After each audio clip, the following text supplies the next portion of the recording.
Evangelho de Lucas, o capítulo de número 5, amém? Evangelho de Lucas, capítulo de número 5, nós vamos ler a partir do verso 1. Amém? Aguardar os irmãos acharem em nome de Jesus.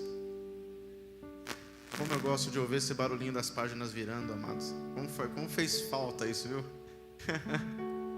Graças a Deus por isso, né? Lucas 5, a partir do verso 1, diz assim: Algum tempo depois, Jesus subiu a Jerusalém para uma festa dos judeus. Há em Jerusalém, perto da Porta das Ovelhas, um tanque que em aramaico é chamado Betesda, tendo 5 entradas em volta. Ali costumava ficar grande número de pessoas doentes e inválidas, cegos, mancos e paralíticos, e eles esperavam um movimento nas águas. De vez em quando descia um anjo do Senhor e agitava as águas. E o primeiro que entrasse no tanque, depois de agitar as águas, era curado de qualquer doença que tivesse. Um dos que estavam ali era um paralítico que fazia 38 anos que estava. Quando o viu deitado e soube que ele vivia naquele estado há tanto tempo, Jesus lhe perguntou: Você quer ser curado? Então respondeu o paralítico: Senhor, não tenho ninguém que me ajude a entrar no tanque quando a água é agitada. Enquanto estou tentando entrar, outro chega e entra antes de mim. Então Jesus lhe disse: Levante-se, pegue a sua maca e ande. Imediatamente o homem ficou curado, pegou a sua maca e começou a andar. Amém? Feche seus olhos em nome de Jesus. Permaneça com sua Bíblia aberta. Eterno Deus, nós te devolvamos, ó Pai, pela leitura da Tua Palavra e clamamos pedindo que Teu Espírito Santo continue ministrando os nossos corações, falando conosco, trazendo aquilo que nós precisamos ouvir. Espírito Santo, que cada mente seja levada cativa agora a Cristo, que toda atenção seja somente Sua. Oramos assim no nome de Jesus, e a igreja que concorda, diga amém e amém, Jesus. Amém, queridos? Amados, esta passagem que o Evangelho de Lucas relata é uma das passagens onde nós vemos Jesus se achegando ao necessitado, porque nós vemos em inúmeros textos multidões acompanhando Jesus e as pessoas indo em direção ao Senhor Jesus. O tanque de Betesda, ele ficava mais ou menos na região nordeste, próximo ao templo, e o tanque de Betesda tem esse nome em aramaico que significa casa da graça, né? Ou casa que gera graça. E é interessante um lugar que fala de graça, na verdade, ter tantos doentes. E como era da crença daqueles que ali estavam, havia a expectativa de que então um anjo descesse em certo período, de maneira sazonal, descia até as águas, agitava as águas, e aquele primeiro enfermo que descia no tanque, ele tinha a sua enfermidade curada, independente da natureza dessa enfermidade. A Bíblia não fala em momento algum qual era a enfermidade. Obrigado, filha, Deus abençoe. Qual era a enfermidade deste homem? Mas a Bíblia deixa claro que era uma enfermidade de muito tempo. 38 anos é uma vida. Quando eu tiver 38 eu vou até ficar preocupado. Eu já passei dos 38 já. Mas 38 anos é uma vida, é muito tempo. Era um homem que presenciou muitas situações que eu creio que não foram agradáveis. Porque em 38 anos, a Bíblia não fala quantas vezes as águas foram agitadas. Mas quando ele relata para Jesus que ele tentava entrar na água, mostra que ele viu aquelas águas serem agitadas muitas vezes. E ele, no meio daquela situação, ele não consegue se ver livre da sua enfermidade nem do seu mal. Aquele lugar mostra que aquele homem estava tão envolvido num sentimento de frustração que ele não conseguia enxergar nada além do que ele estava vivendo. A sua vida tinha se tornado apenas aquele quadradinho, aquela situação. E frustração é um negócio muito sério. O que é a frustração na íntegra? É uma resposta emocional a algum tipo de impedimento à realização de um plano, projeto ou objetivo. Ou seja, é uma resposta que a nossa área emocional acaba dando quando se vê impedido de realizar os planos, quando alguma coisa trabalha contra a nossa motivação. Nós temos até o desejo de repente de seguir em frente, mas sucessivas situações vão nos fazendo muitas vezes parar. Situações que de maneira repetidamente vem acontecendo, como aquele homem várias vezes viu outras pessoas entrando na frente dele nas águas, saindo de lá curado, foram fazendo com que ele parasse de ter expectativa, parasse de ter motivação para tentar, porque a sua fala revela um coração que já está totalmente desmotivado, desanimado. E é sobre isso que eu queria falar contigo nessa noite, querido, sobre frustração. Porque talvez a frustração seja a causa de muitos problemas que nós vivemos hoje. E às vezes você até conseguiu avançar um pouco na sua vida, mas às vezes não avançou até onde você poderia, por conta dessa situação, de estar frustrado com alguma situação, alguma coisa que não se resolveu no seu coração. Então o tema dessa mensagem nessa noite é esta: frustração. Falar sobre esse tema, na verdade, nós precisaríamos de muito tempo, mas eu quero aqui, de maneira muito rápida, sintetizar dentro da situação deste homem. Situações que eu vejo no texto que ele viveu e que nós temos que vigiar para não vivermos uma situação semelhante. E se estamos vivendo, está na hora de virar a mesa, está na hora de mudar o jogo, está na hora de mudar a realidade em nome de Jesus, amém? A primeira coisa que eu quero que você entenda, querido, que a frustração ela pode nos prender no passado. A frustração ela pode fazer com que o indivíduo fique preso naquilo que já aconteceu, já trouxe prejuízo, só que a pessoa não consegue seguir em frente. O texto diz assim no versículo 7, se você está com a sua Bíblia aberta, a resposta que o paralítico dá. Oi, filho? João 5, perdão. Falei Lucas para vocês, amados. Oh, amados, me perdoem. Evangelho de João, capítulo 5, perdão. Está aqui escrito João e eu falei Lucas. Eita, nós, perdoa, pastor, né? Falei, quando chegar nos 38 eu vou ficar preocupado. Mas vamos lá, amados. Vamos continuar em nome de Jesus. Amém? Então é Lucas, já falou Lucas de novo. Sai Lucas, entra João. Graças a Deus que estamos juntos, né? Tá em casa sempre é bom, mas isso também é bom e isso também me deixa alegre, viu? Porque o pessoal já caçou e já foi na resposta. Sabe que isso é fruto, né? Isso é fruto. Eu lembro quando várias vezes eu pegava os jovens pela orelha e falava, traz a Bíblia, pega, folheia, e de culto em culto eu fico falando anota, confere, né? E hoje quando eu olho aqui de cima eu me alegro quando eu vejo o pessoal anotando, escrevendo, porque esse é o objetivo, amém, amados? Para a gente crescer, para a gente aprender. Glória a Deus pela vida de vocês que me ajudaram a tirar Lucas e trazer João para a história, amém?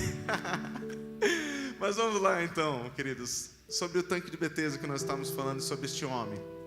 Este homem estava totalmente frustrado. E a primeira coisa que eu quero citar aqui da frustração é essa: que a frustração muitas vezes nos deixa presos ao passado. Ela pode gerar em nós um sentimento de ficar preso naquilo que já aconteceu. E querido, quando nós ficamos presos naquilo que aconteceu, nós não conseguimos avançar. O versículo 7 diz assim, a resposta do paralítico para o Senhor Jesus: Senhor, não tenho ninguém que me ajude a entrar no tanque quando a água é agitada. Ele já está falando de uma situação que acontece há muito tempo. Ela está dentro do passado. Não está acontecendo naquele momento. E ele fala assim, quando estou tentando entrar, vem alguém e entra antes de mim. Querido, presta atenção. O que passou não volta. Tenha sido boas experiências ou tenha sido péssimas experiências, o passado não volta. Não tem como você pegar uma máquina do tempo e voltar para tentar consertar as coisas lá naquele ponto que aconteceu. O que aconteceu lá atrás, o que marcou a sua vida, independente do período que tenha sido, seja os momentos de alegria, como muitas vezes também nós falamos, como era bom aquele tempo, e às vezes ficamos com um pensamento meio saudosista, né? Como era bom aquele tempo, porque acontecia, foi bom, mas não tem como voltar lá. Outro dia eu conversava com a pastora Aline falando do tempo da nossa adolescência, ontem de manhã, lá para as 9 da manhã, né? Um tempo onde que a gente estava falando assim, que os jovens e adolescentes tinham uma sede de conhecer a Deus, de ter experiências com Deus. A gente estava falando até com a Bianca também há um tempo atrás sobre isso. porque era uma sede que nós tínhamos de ter experiência com Deus, que a gente era vigília, a gente estava em vigília, era monte, a gente estava no monte, era acampamento, a gente brigava para as vagas, preenchia assim, se você não fosse correndo no final do culto para nome, não tinha vaga para ir no acampamento e tal, e aquela coisa, e no acampamento se derramava, e às vezes virava a madrugada, era a busca de Deus de manhã, tinha a tarde de lazer, à noite tinha o culto, às vezes emendava do culto, vigília, acordando, já tomando café, e vamos buscar Deus, e oração e louvor, aquela coisa louca, porque queria ter experiência com Deus. Foi um tempo maravilhoso, amado. Eu posso dizer assim que eu tive uma adolescência e uma juventude no Evangelho que marcaram a minha vida, de tantas experiências fantásticas que eu tive com Deus. Eu tive a oportunidade de ver, querido, em cima do monte, numa vigília, uma chuva caindo em volta do monte, a gente colocava a mão assim, a água molhava e não caía onde a gente estava. Eu tive a oportunidade de ver ali os pastores orando em volta de um arbusto, assim, um arbusto praticamente acendendo como se estivesse em chamas, e o poder de Deus sendo manifesto. Experiências que marcaram a minha vida. Foi bom, mas não tem como voltar. E ainda as experiências amargas. Se eu começar a falar dos meus erros, quantas coisas que eu queria ter mudado, quantas coisas que eu queria ter feito diferente.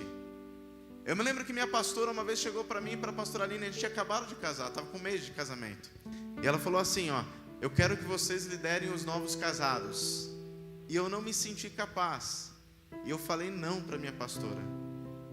Queridos, o olhar dela, os olhos dela, eram um olhar de decepção por conta daquele não, mas ela com um sorriso disse amém, querido, tudo no tempo de Deus. E eu entendo que aquele não atrasou a minha vida ministerial no mínimo 5 anos. Queria mudar isso, mas não tem como eu voltar lá atrás e arrumar. Quem está me entendendo, diga amém. Você não tem como trazer o que foi bom de volta, nem aquilo que foi ruim você consertar, porque o passado passou, querido. Num carro, presta atenção, num carro hoje, ele tem que ter 3 retrovisores, 2 externos e 1 interno. Alguns caminhões têm até um pouquinho mais, tem aquele redondinho, tudo, e alguns carros mais chiques tem câmera traseira para evitar que você dê um beijo no outro carro quando você vai manobrar. Qual que é o objetivo do retrovisor? É que você possa olhar e fazer a manobra com segurança, sem provocar ou sofrer acidente. Tá certo, Valdir, que é examinador do Detran? Tá certo? Tá certo, né? Então vamos trazer para a vida espiritual o nosso passado. O nosso passado serve para nós olharmos para trás, para evitar que nós venhamos cometer os mesmos erros nas nossas decisões e viver uma reprise de coisas que nós já erramos lá atrás.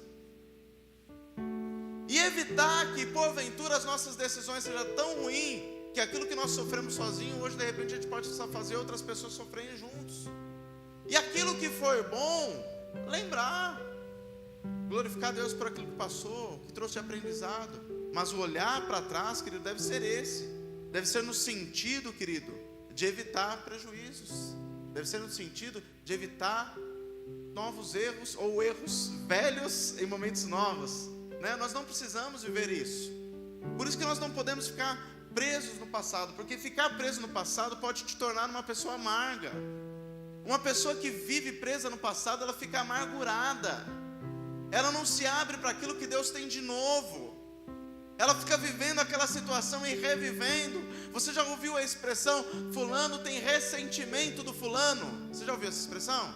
O que é ressentimento? É sentir o mesmo sentimento várias e várias vezes seguidas. Você ficar ressuscitando defuntos que já deviam estar debaixo da terra. Você ficar trazendo situações à tona novamente. E este homem aqui, querido, até acendeu a luz aqui, né? O negócio hoje está bom, errar o livro, acende a luz. E este homem, amado, estava preso completamente no passado. Você vê que a fala dele revela coisa tremenda aqui, porque a primeira coisa, ele reclama que não tem ninguém que o ajude. Ele reclama que não tinha apoio de ninguém. E o texto não deixa claro se havia alguém da família, se tinha alguém que ele conhecia, alguma coisa. Mas vamos trazer para a nossa vida. Às vezes a gente faz a mesma frase em outro contexto, talvez, mas falamos exatamente a mesma coisa. Eu tenho que fazer tudo sozinho, eu tenho que fazer tudo desse jeito, e tal, e ninguém me ajuda, ninguém me quer, ninguém me ama, tadinho de mim, e tal, tanta coisa. E na verdade, muitas vezes você tem pessoas que já tentaram te ajudar, pessoas que já falaram com você, pessoas que já te alertaram, pessoas que já investiram tempo na sua vida, pessoas que já te ligaram, já tentaram te alertar de algumas coisas, mas pela teimosia você acha que está sozinho. E o coração dele se revela tão amargurado na segunda declaração, porque ele reclama que ele é sempre passado para trás. Quando eu vou entrar nas águas, tem outro que entra antes de mim. Então a frustração dele revela um coração totalmente amargurado, porque ele está preso no passado. Querido, e a frustração, ela é tão perigosa, que ela pode também, querido, a segunda coisa, nos impedir de ouvir. Jesus, ele fala no versículo 6 uma pergunta para ele que é tremenda. Ele faz uma pergunta: você quer ser curado? Jesus não perguntou quanto tempo ele estava ali. Jesus já sabia. Jesus não perguntou das dificuldades, o que acontecia porque ele não tinha entrado no tanque. Jesus apenas perguntou de uma forma direta, clara. Quer mais claro que isso? Você quer ser curado? É a mesma coisa de você perguntar para um cidadão que está com fome: você quer comer? Aí você vai começar a contar: olha, mas vai ter que ter tanto de proteína, tanto de tal de coisa, tal, tem que ter a salada assim, salada assada. A pergunta era assim: você quer comer? E aqui para o homem foi a mesma coisa: você quer ser curado? Era uma coisa simples de responder. Mas querido, não tem jeito, a frustração muitas vezes te impede de ouvir. Deus está querendo falar, está usando pessoas, e às vezes a pessoa fala assim: mas eu não sei se Deus está falando comigo. Aí eu me lembro daquela piadinha de adolescente que fala do rapaz que estava lá à deriva no mar, o barco afundando, ele ficou preso ali numa boia e clamando: Jesus me salva. Vem um navio querendo tirar ele da água: não, Jesus vai me salvar. Vem o barco da guarda costeira para tentar tirar ele da água: não, Jesus vai me salvar. Vem um helicóptero: não, Jesus vai me salvar. Enfim, hipotermia, acaba afundando, morreu afogado. Quando chega no céu, vai direto para Jesus: Senhor, por que o Senhor me salvou? Eu mandei o barco, mandei o barco da guarda costeira, mandei helicóptero, né? E às vezes Deus está fazendo a mesma coisa, porque Deus, amado, Ele sempre está falando. John Piper, ele fala sobre isso, sobre a questão de escutar a Deus em algum dos seus livros.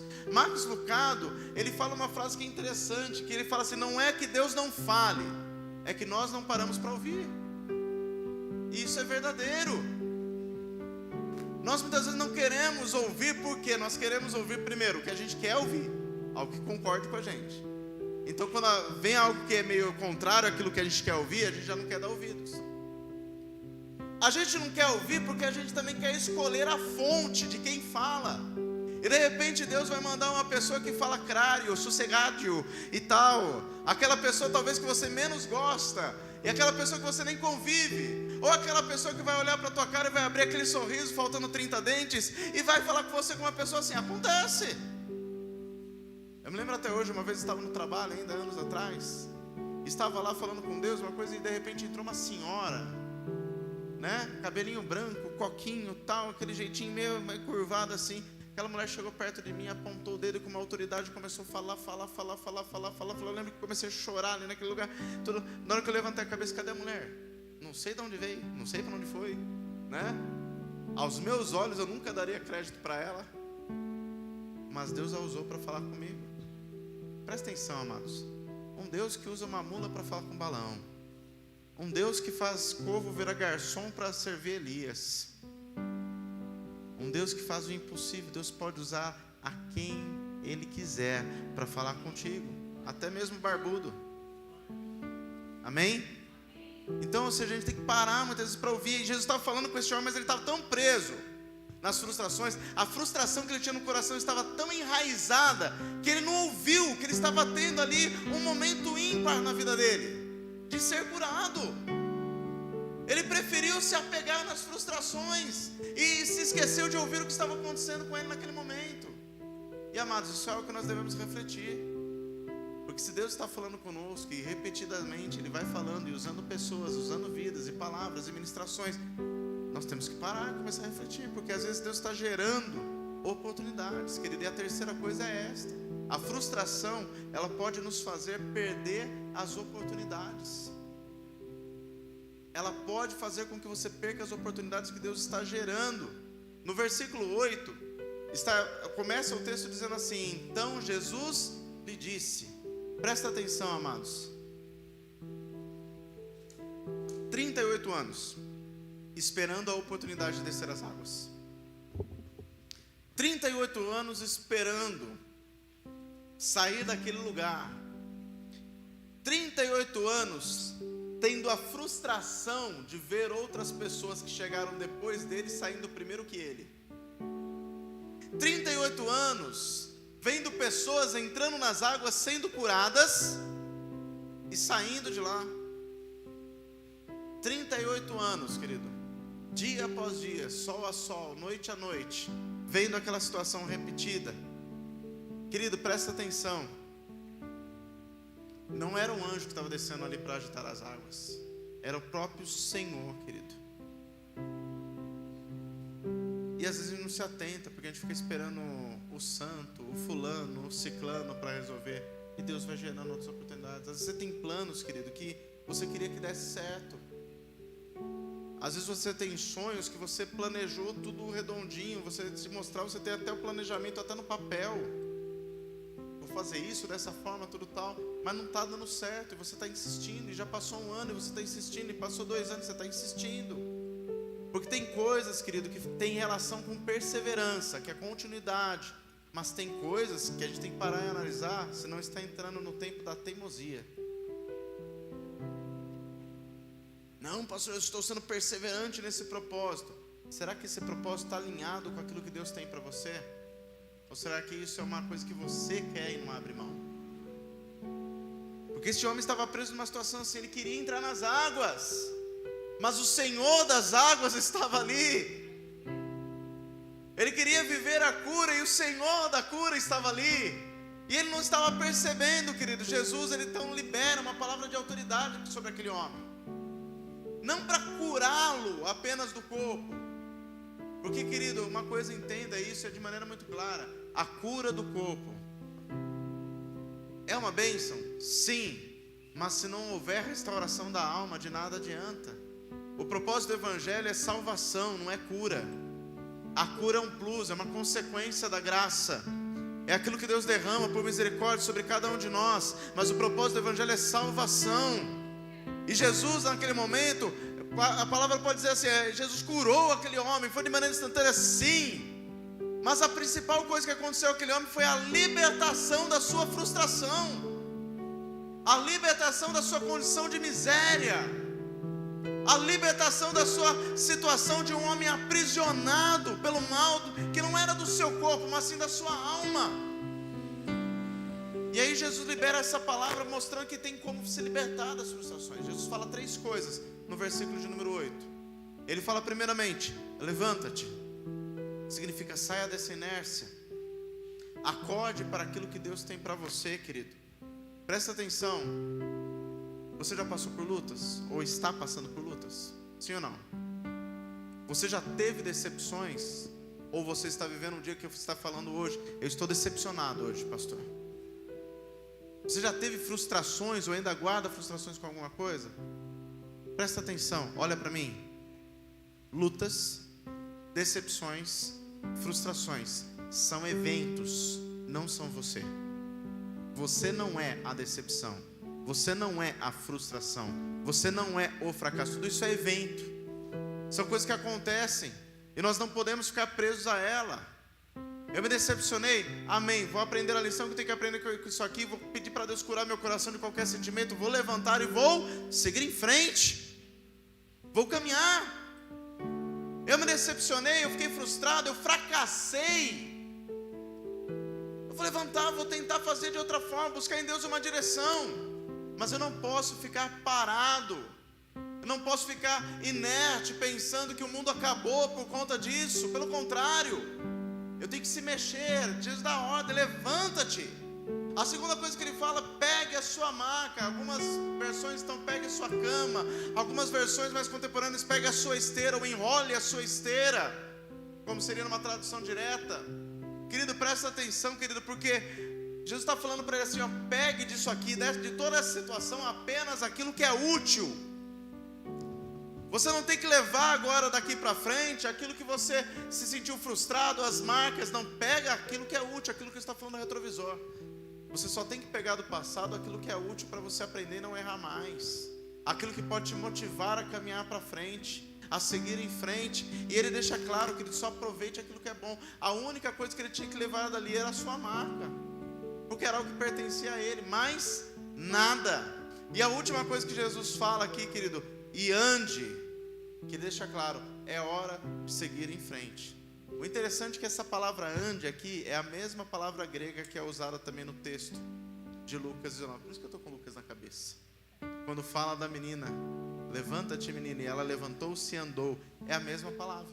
E o significado daquela palavra ande, ela tem a ver com fazer valer as oportunidades. E Jesus está deixando claro para esse homem, faça valer a oportunidade que você está tendo. Então, amados, nessa noite nós temos uma decisão muito importante para tomar. Nós podemos continuar a vida apegado às frustrações, vivendo os fracassos e as decepções da nossa história, continuar errando na mesma coisa, ou tomar uma decisão que foi essa que Jesus deu para esse homem: se levantar, pegar aquilo que é útil e seguir em frente. Como diz no hebraico, kadima, em frente, adelante. Qual será a nossa decisão? Aquele homem saiu daquele lugar para nunca mais voltar. E Deus quer tirar você da posição que você está, querido, com sentimentos de frustrações e fracasso, para nunca mais voltar nessa posição, em nome de Jesus. Querido, que você possa crer que Deus pode mudar a sua história. Dê ouvidos para aquilo que Deus tem falado ao seu coração. Dê ouvidos para aquilo que Deus tem revelado para você. Às vezes você pode olhar para trás e falar: poxa, mas eu tinha a minha vida montada, eu tinha a minha estrutura pronta. Olha tudo o que aconteceu, é triste, amado. Se precisar, a gente até chora junto com você. Vamos orar junto, porque a igreja é isso. Na hora de chorar, a gente chora junto, na hora de rir junto. Mas presta atenção, passou. É agora, é daqui para frente. E daqui para frente, como diz lá em Isaías 43, verso 19: eis que estou fazendo uma coisa nova. Deus possa criar este novo tempo na sua vida. Deus possa trazer existência esse novo tempo na sua vida, em nome de Jesus. E você possa ser, querido, em nome de Jesus, um testemunho vivo daquilo que Deus pode fazer, em nome de Jesus. Como aquele homem foi, um testemunho vivo daquilo que era o poder de Deus manifesto através da vida do Senhor Jesus. Que você possa permitir o Espírito Santo atuando na sua vida, em nome de Jesus. Feche seus olhos, vamos orar. Senhor Deus, nós oramos a Ti, Pai, primeiramente agradecendo pela Sua palavra nessa noite e pedindo ao Espírito Santo de Deus, ouve a cada uma dessas vozes que nessa noite se levantam, Pai, clamando a Ti e tomando essa posição diante do Senhor, Pai. Uma posição de não ficar mais presos ao passado, mais presos às frustrações, às decepções, aos fracassos da vida, mas uma posição de se levantar e seguir em frente a partir de hoje. Que em nome de Jesus o Teu Espírito Santo cure esses corações. Se porventura ainda há sentimentos, ó Pai amado, dentro do coração deste homem, desta mulher, deste jovem, desta jovem, em nome de Jesus, que o Senhor venha trazer cura. Em nome de Jesus, que todos os sentimentos de amargura, de fracassos, frustrações com amizades, com área profissional, com área familiar, que o Senhor possa curar, em nome de Jesus, frustrações ministeriais, o Senhor possa trazer a cura, essa pessoa possa se libertar, ó Pai, em nome de Jesus. E a partir de hoje, desta noite, oh Pai amado, que ela possa seguir em frente para aquilo que o Senhor tem de novo.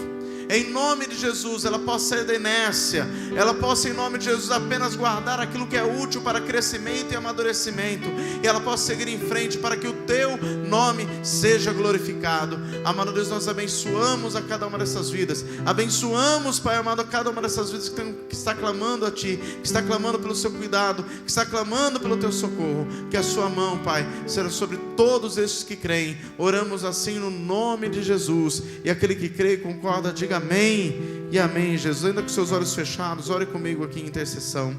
Amado Deus, nós oramos também a favor, ó Pai, da Elizabeth e da Alice, Pai. Tu és um Deus que pode, Pai, em nome de Jesus, trazer conforto, Pai. Eles viveram esta perca, Pai amado, mas Tu és aquele que pode trazer paz ao coração. Espírito Santo, conforta o coração da Elizabeth, conforta o coração da Alice, em nome de Jesus. Também oramos, ó Pai, a favor da Andressa, do Luiz Carlos, do Igor Daniel, da Stephanie, da Jéssica, do Manuel, do Christian, do Daniel, ó Pai amado, do Bispo Osvaldo. Clamamos para que o Senhor possa estar restaurando a saúde, Pai, dos Teus servos, em nome de Jesus, trazendo a cura completa do alto da cabeça até a planta dos pés. Que o Senhor restaure a saúde por completo e os Teus filhos testemunhem da glória do Teu nome sobre a vida deles, ó Pai. Oramos por todos eles, no nome poderoso de Jesus. E a igreja que crê e concorda, diga amém e amém, Jesus.